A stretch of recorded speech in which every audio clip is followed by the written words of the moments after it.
Alors la difficulté importante à laquelle j'ai fait face, c'est le repositionnement de notre marque par rapport au 100% Made in France. C'est-à-dire qu'on est passé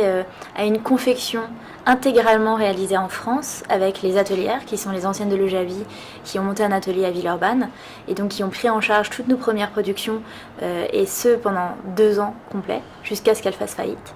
Et en fait, lorsqu'elles ont fait faillite et qu'on a été à la recherche de nouveaux ateliers de confection, personne n'a été capable de vraiment accueillir l'intégralité de nos volumes. Donc on a gardé un atelier en France qui est minoritaire, mais on a dû délocaliser une grosse partie de notre production. Donc on a délocalisé en Tunisie, on a délocalisé en Belgique, à l'île Maurice, sachant qu'on a vraiment souhaité garder toutes nos matières premières à 80% françaises et reste 20% européennes. Mais d'un point de vue purement marketing, ça a été extrêmement délicat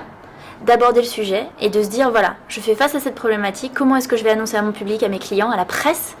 que tout d'un coup je ne peux plus être 100% made in France. Qu'est-ce que ça va avoir comme impact par rapport au prix, par rapport au positionnement marketing, par rapport à la qualité, par rapport au discours, quelle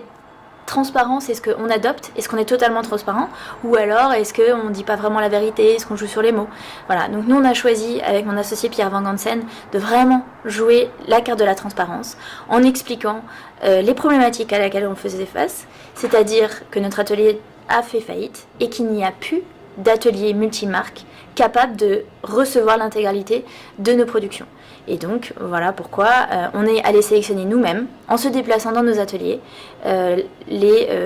tous les fournisseurs avec qui on avait envie de travailler parce qu'ils respectaient les règles éthiques, les règles de qualité,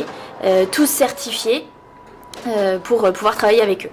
Et d'ailleurs, la petite anecdote, c'est que notre atelier en Tunisie est dirigé par une Française avec les chefs d'atelier qui sont françaises. Donc comme quoi, beaucoup de Français qui étaient dirigeants d'ateliers de confection ont délocalisé aussi dans d'autres pays.